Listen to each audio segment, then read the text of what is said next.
I was tying my scarf in the side mirror of my 2012 Subaru Outback when the mechanic ran from the bay, wiping his hands on a red rag, and said, "Ma'am, I hate to scare you, but somebody wanted those brakes to fail. They didn't just wear out, they were cut." I swear I felt the mountain air go thin. That afternoon, I was supposed to drive meet the lawyer about my late husband's inheritance, papers we'd been waiting on for 6 months. If I hadn't stopped for that oil change, would I have gone over a guardrail? Quick pause. Subscribe, hit like, and drop your city in the comments so I can say hi next time. My name is Elaine. I'm 66. My husband, Frank, passed last winter.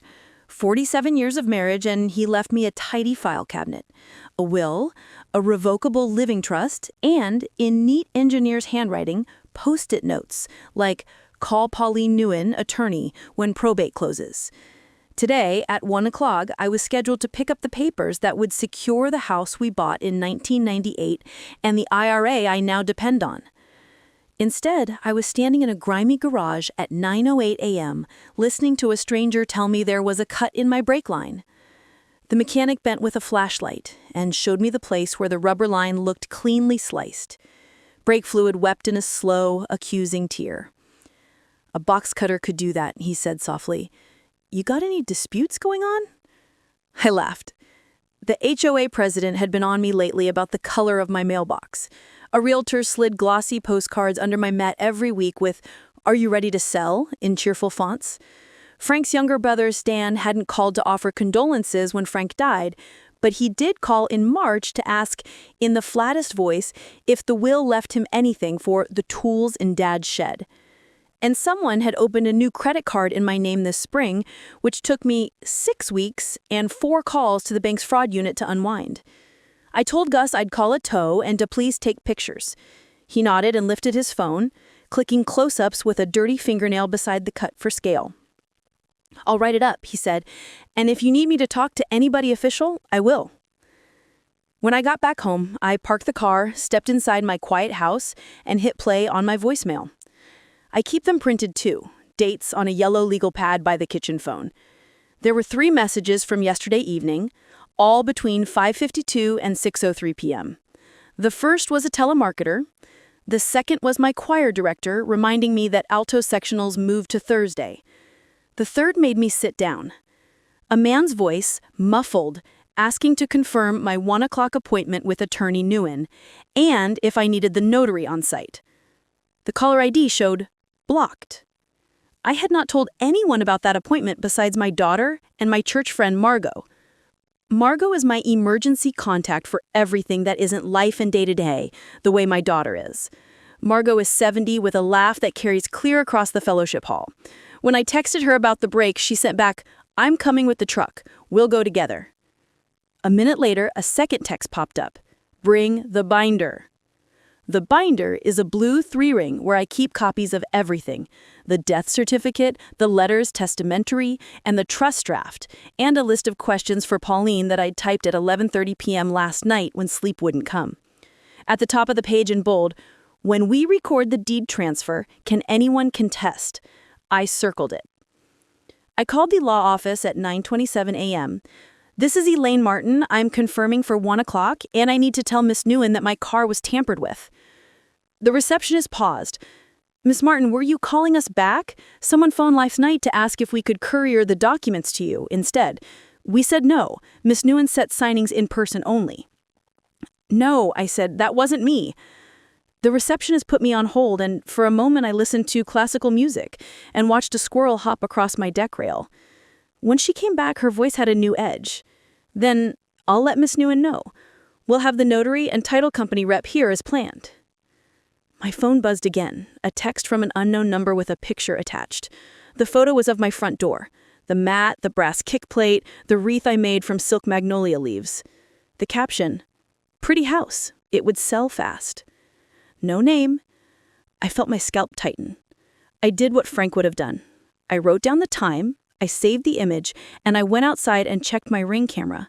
And of course the battery was dead. It had been blinking low for a week, and I'd kept putting it off. I changed the battery with shaking hands and told myself not to be dramatic.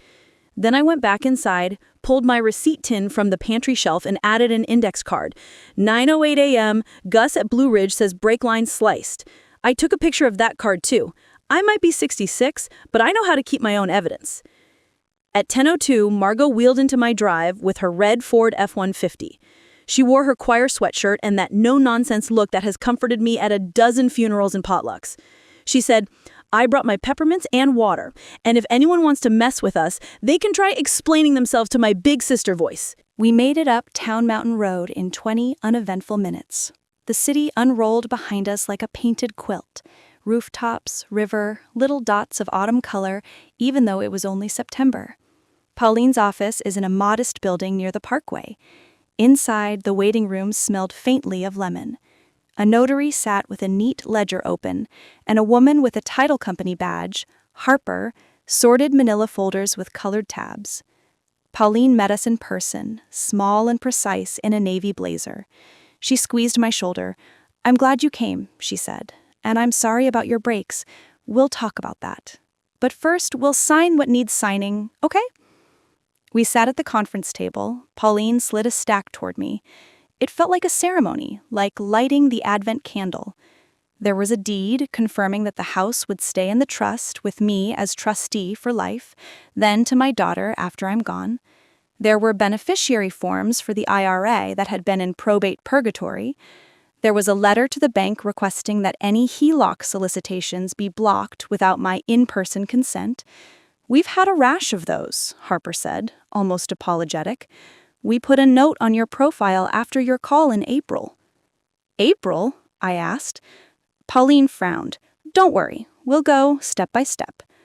As I signed, Pauline kept up a calm patter. "We will record the deed tomorrow with the Buncombe County Register of Deeds. Recording is public, but we'll make sure the mailing address is your P.O. box. If anyone tries to file anything against the property without you, the title insurer will flag it." She tapped a yellow folder. "And yes, someone could contest the will, but your late husband's plan is clear. The only person with standing would be a spouse or a child. His brother doesn't count." Stan called me about tools, but I'll sleep better hearing you say that. We were almost done when Harper cleared her throat. "Ms. Morton, I also wanted to ask, I hate to bring this up, but did you request a notary to come to your house last Thursday?" "No," I said again. My voice sounded tired, even to me. Harper slid out a copy from her folder. It was a standard form, durable power of attorney. It had my name typed in the principal field and my signature printed near the bottom. My stomach plummeted. The date was last Thursday at 2:32 p.m. I had been in the church choir room with 25 women practicing a new arrangement of Leaning on the Everlasting Arms. I still had the alto part stuck in my head. I wasn't home, and I didn't sign any power of attorney. Pauline shot Harper a look, and Harper nodded, already pulling out more papers. Here is the notary's journal entry, redacted for privacy. It shows a driver's license ending in 4427, expiration 2028. The thumbprint is barely there. Indeed, there was a smudge where a fingerprint should have been. The notary's name was E.A. Sanders. 2 witnesses had signed, initials only. A phone number listed for the principal's confirmation was a number I recognized, my old landline that I canceled in 2019. I could have cried, not from fear, though the fear was big and cold, but from the feeling of being incompetent. Had I not kept up the right numbers? Had I made myself an easy target? It's a humiliation you don't understand until you're in it.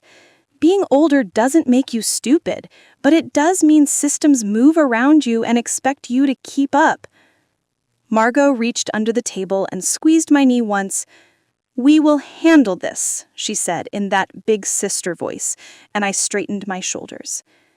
After we finished signing, Pauline asked me to walk her through the last week. She wrote down everything, the blocked call voicemail, the photo of my front door, Gus's comment about the brake line. She said, "I want you to go straight from here to the police and make a report. We will send a fraud alert to the recorder and to the title insurer in writing." I also want to put a temporary freeze on any changes to your banking unless you are sitting in front of a human with 2 forms of ID. We're not giving advice to the internet. I mentioned Stan.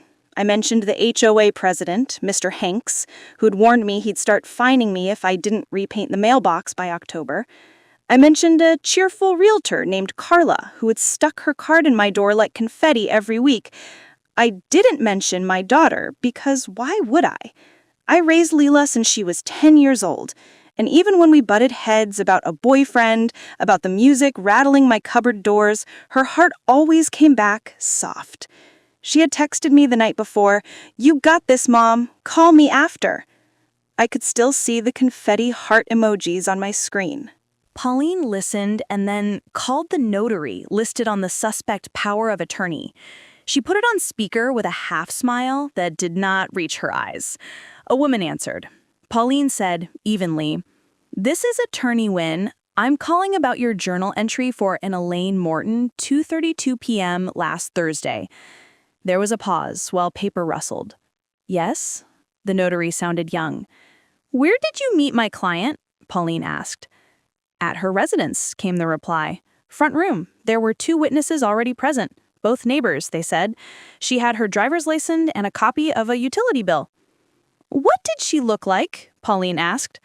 Older?" The notary said, a little defensive now. "Glasses. Cardigan." Margot and I looked at each other. Cardigan described half the women I know. Pauline pressed on. "Did you take a thumbprint?" "It's smeared, but I had the ID."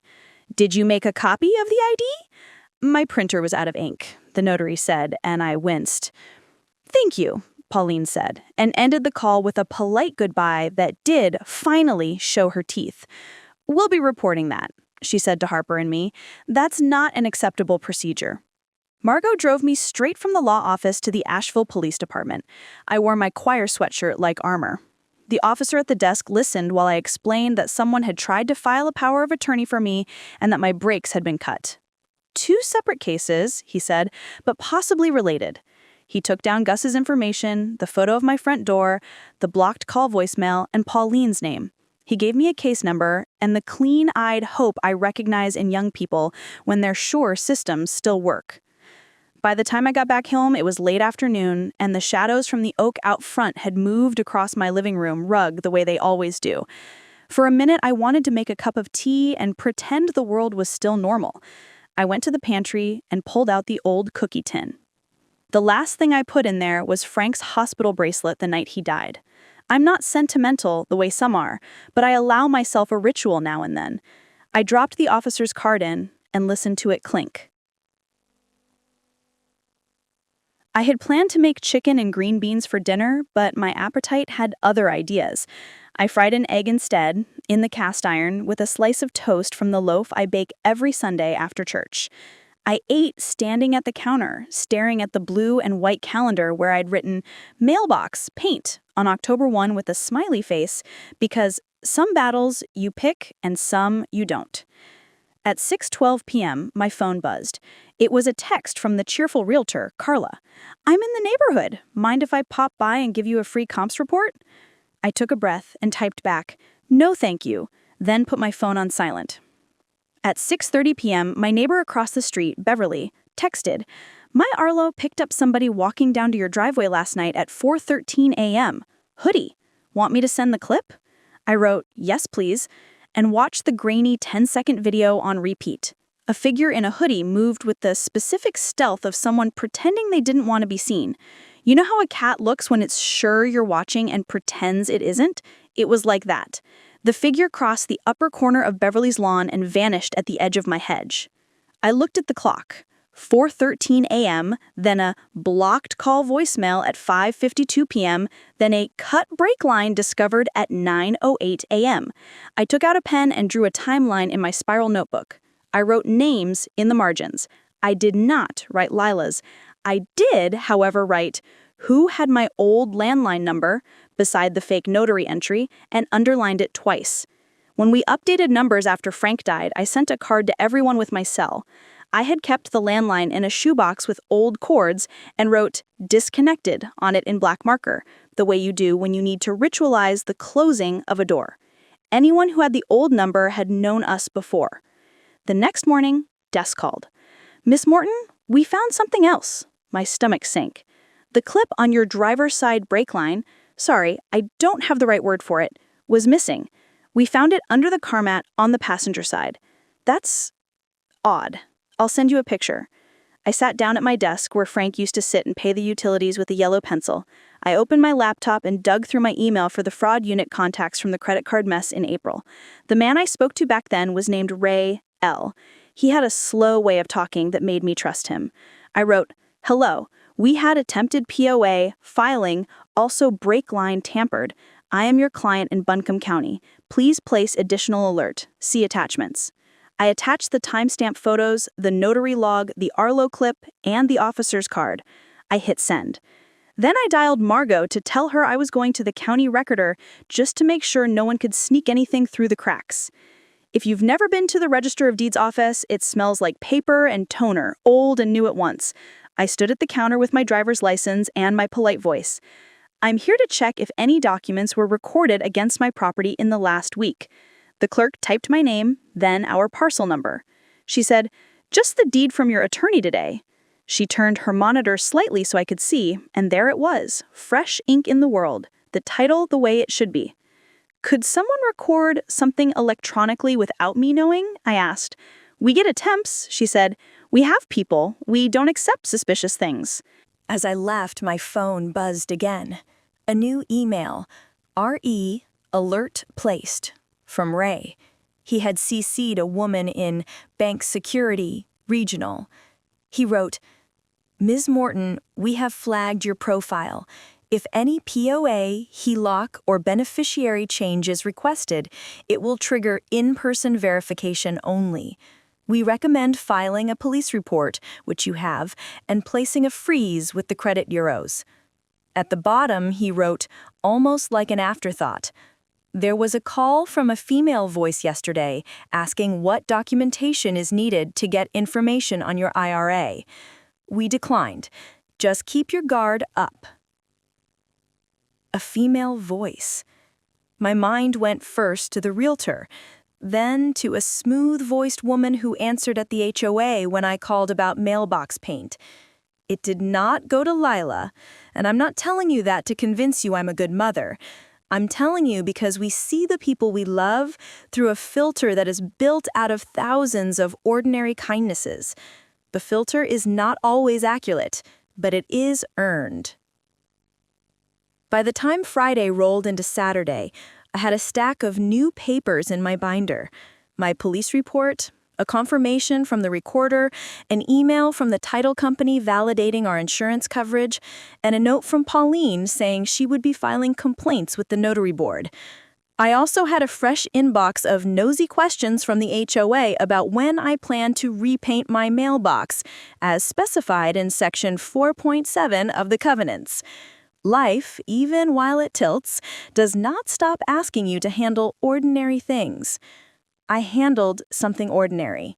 I made deviled eggs for the Sunday potluck, halved them neatly, wiped the knife between each cut, piped the filling with the star tip, sprinkled paprika from a tin that's been in my spice drawer longer than I'll admit. I put them in my grandmother's Tupperware and pressed the lid until it burked, that sound that means you've done it right. Sunday after church, Beverly waved me over to her driveway. She said, "I did some brightening on that Arlo clip. Not high tech, but I turned up contrast. Look." The figure in the hoodie had a sliver of light on one wrist where the sleeve had pulled back. A bracelet? A watch? The gait looked familiar and not familiar. When they turned slightly, the shoulder seam on the sweatshirt showed a small rip. I felt a jolt, like recognition sprouting and then going quiet. That rip could have been anyone's. That hoodie could have been a 1000. I thanked Beverly, hugged her, and carried my deviled eggs to the fellowship hall like a normal woman who had not spent the last 72 hours building a file on why she shouldn't die in a ditch on Town Mountain. That evening, I took a bath. I slid into the heat and leaned my head against the old clawfoot and let my muscles unclench. After, I put on lotion and my softest pajamas. I made hot cocoa, the good kind with milk, and sat at the kitchen table to go through the mail.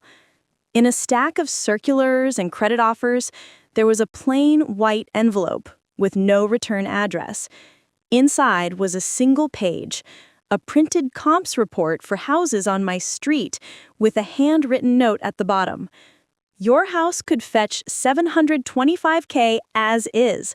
Let me take it off your hands. I stared at the handwriting, neat, girlish. I was about to toss it when a thin line scratched my attention. The dot over an I was a tiny heart. Lila dotted her I's with hearts until middle school, when I told her, gently, that maybe it was time to dot like a grown-up. I told myself this note could be from Carla, or any number of chirpy saleswomen. I put it in the binder. Monday morning, I woke early, baked biscuits, and called the notary's number from the journal entry again. "This is Elaine," I said. "What did I wear?" It came out odd, I know, but I needed someone else's memory. The notary hesitated. She said, a blue cardigan and those shoes with the sneakers, Keds? And she had a cloth bag that said Mercy Bake Sale. I own a blue cardigan. I own Keds. The Mercy Bake Sale coat is in my hall closet with the corner worn for carrying too many canned goods to the church pantry. I asked her if she saw any photos on my wall, family photos. A man and a girl? The girl looked young in the photo, school-aged. My fingers went cold. There is a photo on my wall in the front room, next to the piano. Frank grinning in his Carhartt at the campfire, and a 2005 school picture of Lila in a purple shirt with hair cut too short because I let a student stylist practice on her. You can see the edge of the frame from the front room seat if the afternoon light hits right. "Thank you," I said and hung up as politely as I managed to. If the notary had been in my house last Thursday, then whoever she saw had a key. Whoever she saw wore my clothes or clothes like mine. Whoever she saw either looked like me from a distance or took steps to look like me. I thought of the Mercy Bake Sale tote in the closet and whether it was there because I had put it there or because someone had. I walked to the closet and counted my cardigans. The blue one was there. My Keds were on the rack, a little dusty. The tote, when I pulled it out, had a greasy thumbprint near the bottom, like it had been brushed by a hand that had handled something oily. Stay till the end. I'll show the truth. That day, I did 3 things. First, I called Pauline and told her everything I'd learned. Second, I called my daughter to confirm Wednesday dinner, like we always do, and told her I'd bring her favorite lemon bars. Third, I took out the weathered folder I had not opened in years, the adoption file, and set it on my desk. It smelt like old envelopes, and a little like the storage unit where we kept Christmas lights when Lila first came to us. I put my fingers on it and lifted the flap. A whisper of papers slid inside. I did not read them yet. I only put a sticky note on the front. Next. Then I went to the garage, stood by the car with the hood open, and breathed. The mountain didn't fall on me. The brakes didn't send me over a guardrail. The deed was recorded, the eggs were eaten, and my hydrangeas still needed water. But a line had been cut in my life. I could see where the fluid had wept out and where something sharper than wear and tear had pressed in. And if I was going to find out who had done it and why, I needed to be steady enough to hold the picture upright. I wiped my hands on a rag the way Gus had, and I went back inside to start a list. Wednesday came with the sound of the garbage truck and a fog that clung low over Beaver Dam Road. I drove Margot's extra car, a little Corolla she never uses, to the farmer's market for lemons and eggs.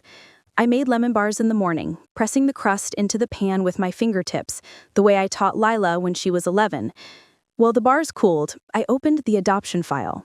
The first page was an intake summary from 2005. Child, Lila, age 10, removal due to neglect. Biological parents, mother, Jenny P., deceased.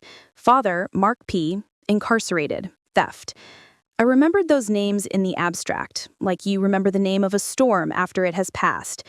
We had talked about them with Lila, especially when she was a teenager and angry, and then we made a quiet choice to let our house be the whole of her story. Now I read with a different urgency. There were photocopied obituaries, court docket summaries, a social worker's note about a paternal grandmother who had moved to Florida and asked not to be contacted again. There was a funeral program for a woman named Jennifer, Jenny P., a simple trifold from a church in Haywood County, with the kind of font that volunteers pick when the pastor drops off a flash drive and asks if someone can run the copier. I slipped the funeral program into a clear sleeve. A prayer was printed on the back. "Make us instruments of your peace." I swallowed hard. Then I took out a legal pad and wrote 3 headings: who cut the brake line, who tried to file the POA, and why. At 4:30 p.m., I packed the lemon bars in wax paper and drove 2 miles to Lila's apartment. It's a cute complex with balconies and tiny grills. I bought the grill with Frank for her 25th birthday. She had hung a strand of stringlets across the sliding door, and on good days, the lights made her look like she lived inside a movie. I texted when I parked, "Here, I've got dessert." She opened the door in soft joggers and a sweatshirt with a rip at the shoulder seam. I felt it then. The same seam I had seen on Beverly's brightened Arlo clip. I wish I could tell you I felt lightning. I felt something dimmer, a tug in my gut, like a knot that had been there for weeks finally sliding into the light. "Hey, Mom," she said, hugging me. Her hair smelled like coconut shampoo. Her apartment was neat, too neat. No dish in the sink, a candle burning that said sea salt and orchid. She had set 2 plates on the coffee table, and NPR hummed from the kitchen radio. We ate lemon bars, and I asked about work. She's a barista at a shop downtown with plans to go back to school for social work. "Maybe spring," she said. "I've been looking at community programs." I told her about church, about how the altos still couldn't find the harmony on the 3rd verse, about how Mr. Hanks from the HOA had sent me a printout of mailbox paint colors like I was a toddler choosing a crayon. She smiled and rolled her eyes. "Can I ask you something?" I said. "Do you remember, back when you were little, the funeral for your mother?" She stiffened. "Why?" "I found the program in your file. I was thinking maybe it's time we drove out there, to visit, to see where we came from." I used "we" on purpose. She watched me for a second, suspicion and softness in equal measure. "Maybe," she said.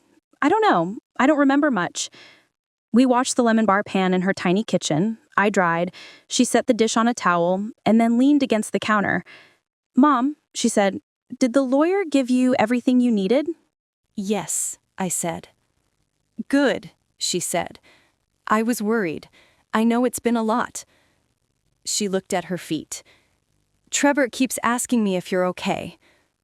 She said his name like she wanted to see how it sounded in my kitchen, and I tried to keep my face neutral. Trevor is the boyfriend she brought home last Christmas, a contractor with a truck that looked like it had never seen a day's work, and a smile he wore like a tool. He had a story for everything, and a way of making my checkbook feel visible, even when it was put away.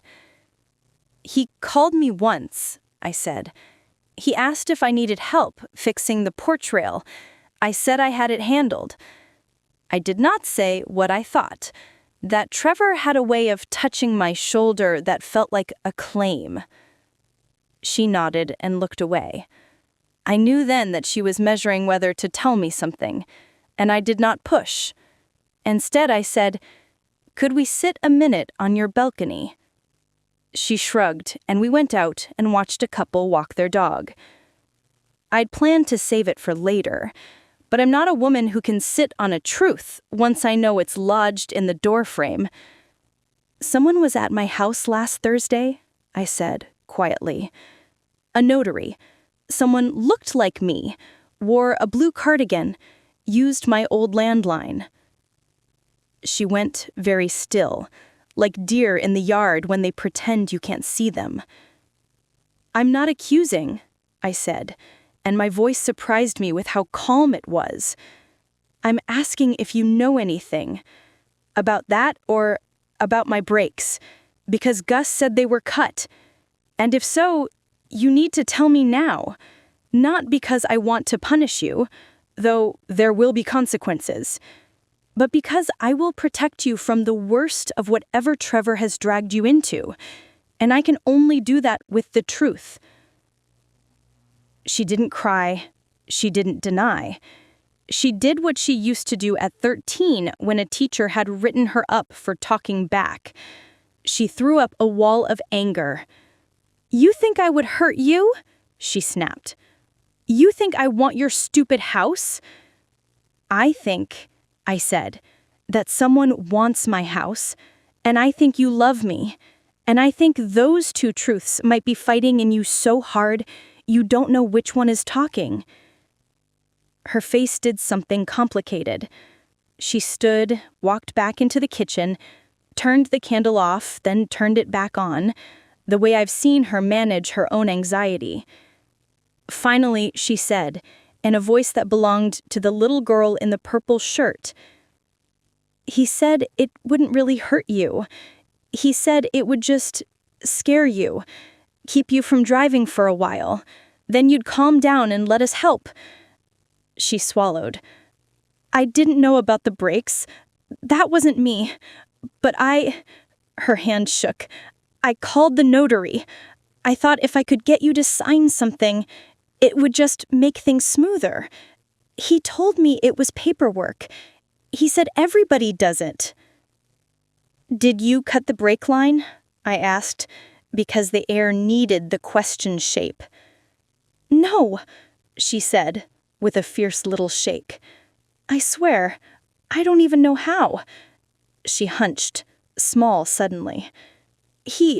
Trevor, said he knew a guy who could make your clunker give you trouble so you'd accept a ride to the lawyer with him, and then you'd see he was reliable." She winced at her own words. "It sounds stupid now. It sounded like a plan then." I closed my eyes for a second on the word clunker, because the Outback had been with me through snow and rain and back and forth to the hospital when Frank was having tests. "Who cut the line then?" I asked.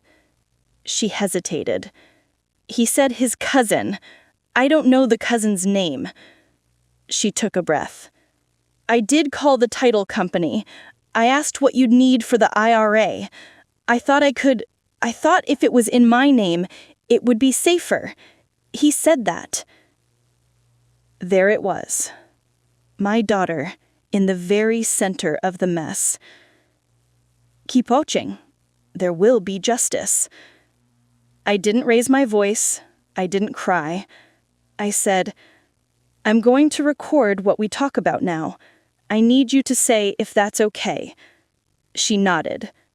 "Okay." I hit the red button. "Lila, did you attempt to have a power of attorney notarized for me at my home last Thursday?" "Yes," she said, barely audible. "Did you cut my brake line?" I asked again. "No," she said, louder. "Did Trevor ask you to help him get control of my house?"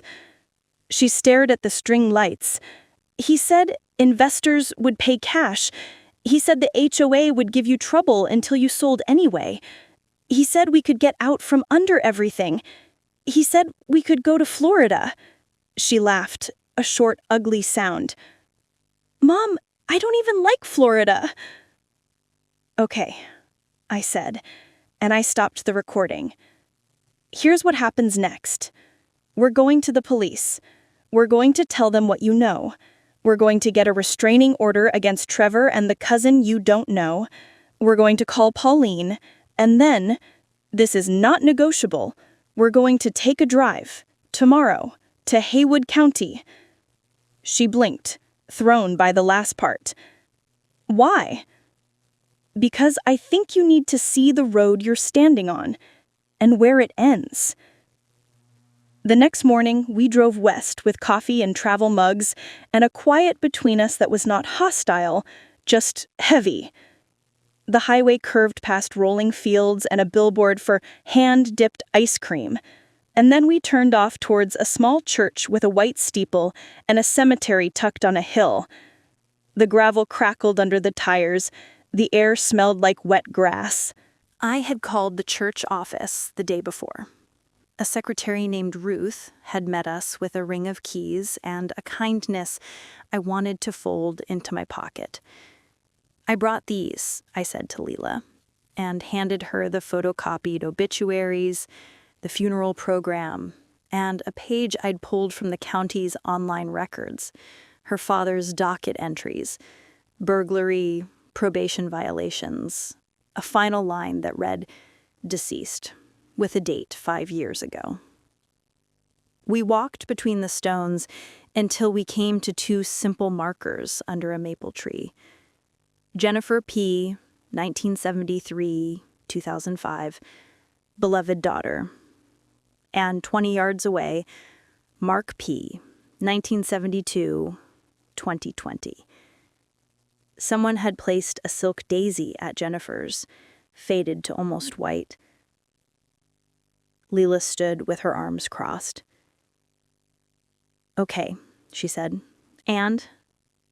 You want me to cry? I don't remember her, Mom. I remember you."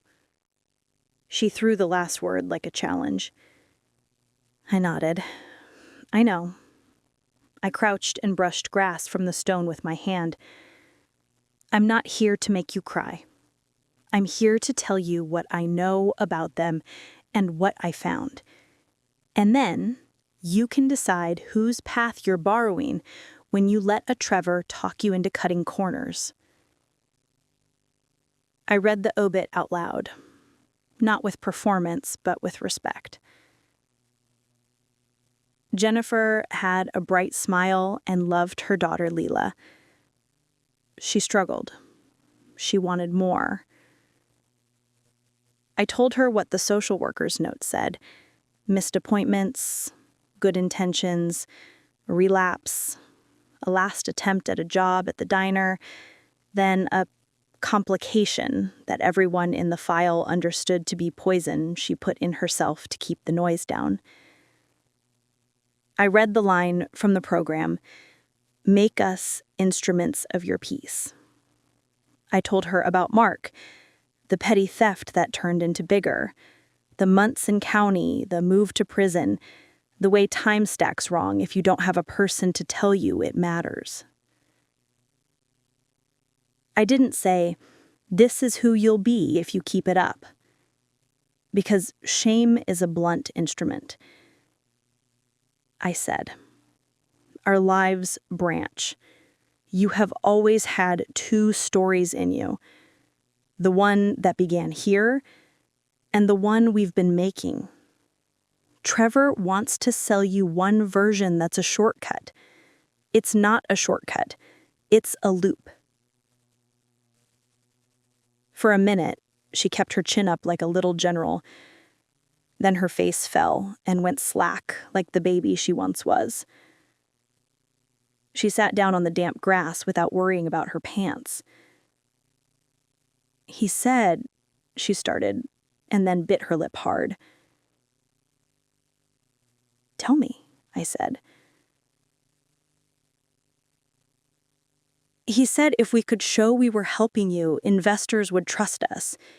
He said you're stubborn and you need managing. He said he loved me and this was how grown-ups do it. He said a lot of things." She picked up the grass. "I didn't think about the breaks. I thought it would be like that time you let me sign for your package because you were at the dentist. I told myself it was like that." I put my hand on the back of her head. "He used the part of you that is good. Your wish to make things easier. He bent it." We sat until the shadow of the maple moved. Birds made small, busy sounds. A truck went by in the distance. Okay, I said. Finally. Here is the petty revenge I will admit to. We are going to make sure Trevor sees these stones, not as a threat, as a mirror. We are going to show him a life that ends the way shortcuts end, his and yours, if you let him. And we are going to do it so clean that if a judge ever sees our steps, they will nod. I am not a woman who delights in humiliating anyone, but I am a woman who knows how to set a stage. We drove back to Asheville. I stopped at the county building and requested certified copies of Jenny's and Mark's death records and the docket summary. Public records, nothing sneaky. I called Pauline and told her what Leela had admitted.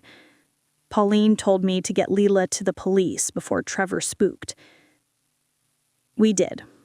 The officer listened without a twitch, took Leela's statement, and added it to my case. He asked for Trevor's full name and address. We gave him what we had. He told us to stay away from Trevor and any cousin. Then I texted Trevor from my phone. Trevor, this is Elaine. I know you care about Leela. Meet me tomorrow at 10 a.m. at Maple Hill Church, Haywood. If you want to show me you're serious about helping, you'll come. He sent back a thumbs up and a flexed bicep. If a man had to introduce himself as reliable, he often wasn't. The next morning was clear. The cemetery looked the way it had. Quiet, listening. Trevor arrived in a black pickup that sat high on useless shocks. He hopped out in boots that looked good on Instagram and sunglasses too big for his face. He grinned. Heck of a test, Miss Morton. It's not a test. It's a life. I handed him the funeral program. He glanced, then tried to hand it back with a shrug like he didn't read. Touching. Walk, I said. He smirked, but he did.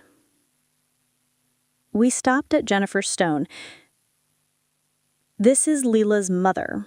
She died at 32. She loved her child. She made choices. People told her about shortcuts, too. He opened his mouth, probably to make a joke, but I held up my hand and then handed him Mark's docket summary. This is her father, Leela's father. He spent his life thinking he could outsmart paperwork. He believed the right signature on the wrong line was a life plan. I pointed.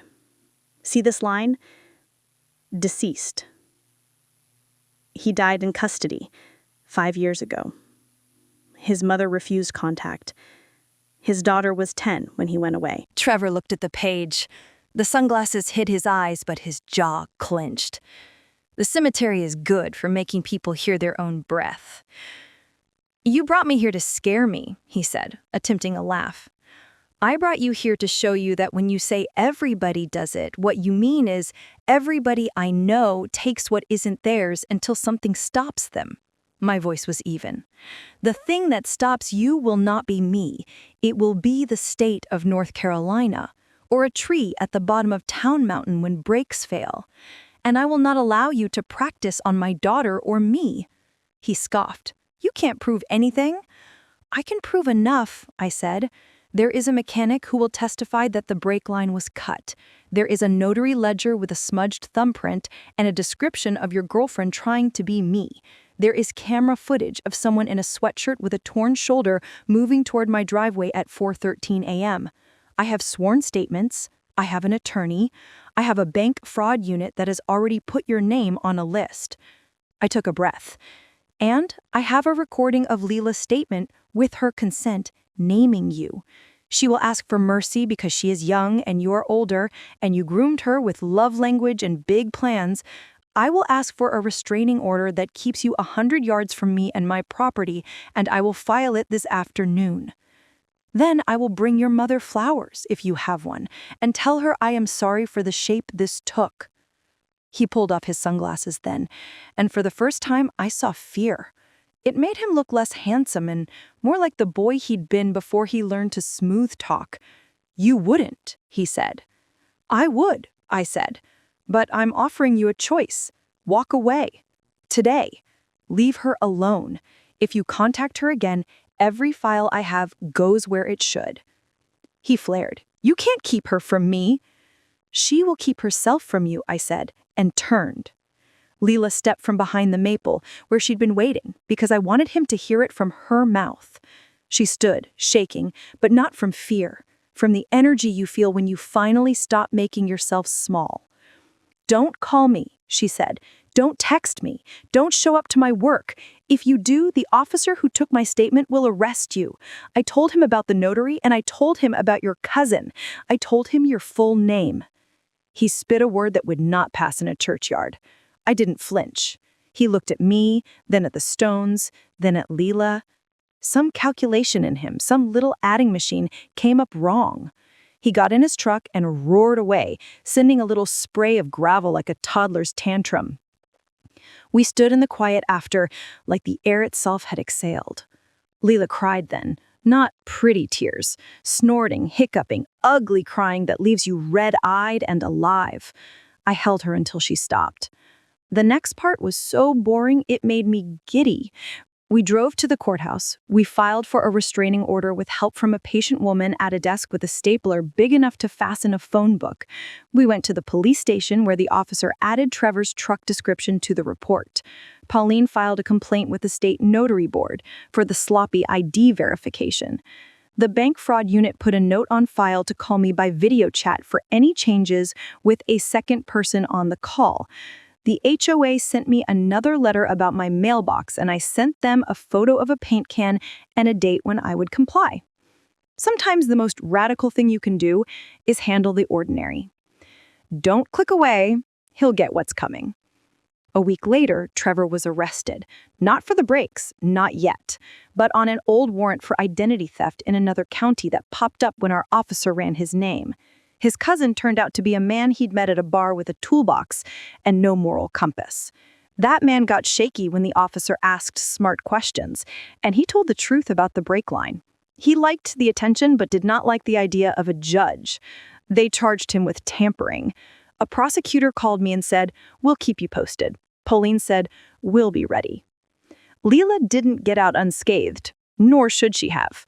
Pauline helped her through a meeting with the assistant district attorney where Leela told the truth with her hands flat on the table. She agreed to a diversion program and community service at a shelter Pauline volunteers with. She paid for the mobile notary's fee herself and sent an apology letter that the board accepted. The notary received a formal reprimand and mandatory retraining. She wrote me a letter that began, "I'm sorry, I learned the hard way that rushing is its own kind of dishonesty." The realtor, Carla, stopped sliding glossy postcards under my door. The HOA president, Mr. Hanks, remained very interested in my mailbox. And one fine Thursday, I walked outside with a can of paint called Approved Bronze and a brush, and I made it bronze. He waved from the sidewalk as if his reminders had saved my life, and I waved back because it costs nothing to let a man believe his little empire is intact while you keep your house standing. On a soft Saturday afternoon in October, I backed my Subaru out of the garage with new brake lines and a note from Gus in the glove box that said, "You're good to go." I drove uptown Mountain Road alone. The light fell between the trees like gold ribbon. At the overlook, I parked and stood where the guardrail curves and watched the city make its small sounds. I put my hand on the metal and let myself consider, for the first time, how close I might have been to not having this view. Then I went home and made beef stew in the cast iron, the way Frank liked, with a splash of red wine and extra thyme. A month later, I took Lila back to the cemetery. We brought fresh flowers for Jenny, and because it felt right, one for Mark. We tidied around their stones with our hands. Then we sat on the grass and told the truth, back and forth between us. We said the quiet parts, that love is not a contract, that wanting to provide can turn into control if you're not careful, that family isn't made of paper, but paper shapes the floor beneath your feet. Lila told me she was enrolling at the community college for the winter session. She showed me a schedule with a highlighter swath over Intro to Social Work. She said, I want to be on the side of the table that says, you have options. We drove home and made popcorn and watched a silly movie. We trimmed my hydrangeas for winter. We turned the compost. We went to church and sang the alto line correctly for once. Margot put her hand in mine during the hymn like she always does. When I watered the hydrangeas that evening, the light caught the drops and made them look like beads on a string. I thought about Jenny's program and the prayer on the back, make us instruments of your peace. Revenge for me wasn't slashing tires or sharp words on Facebook. It was standing in a graveyard and holding a mirror up to a man who thought he could rent my child's goodness. It was placing records in front of a person who had learned to trust only trouble and saying, here is the ending you're buying. You can stop now. And it was building a paper wall. Police reports, title insurance alerts, bank freezes, so that the wolves would get splinters if they tried again. To the women my age who are watching this with a coffee beside you and a stack of your own papers on the counter, keep your receipt, Tim. Keep a friend like Margot on speed dial. Put your attorney's card in the freezer if you have to, so it never gets lost. Don't let anyone tell you that being careful is being afraid. It's not. It's being a good steward of the life you've built. I'll end with this. The deed is recorded, my Outback stops when I press the brake, and my daughter is in my kitchen asking if the lemon bars are done yet. Justice didn't look like a hammer. It looked like a file folder and a morning drive.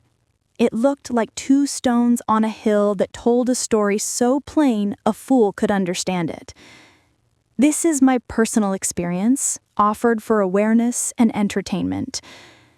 My grandmother told me this story. Thanks for watching this video. Bye bye.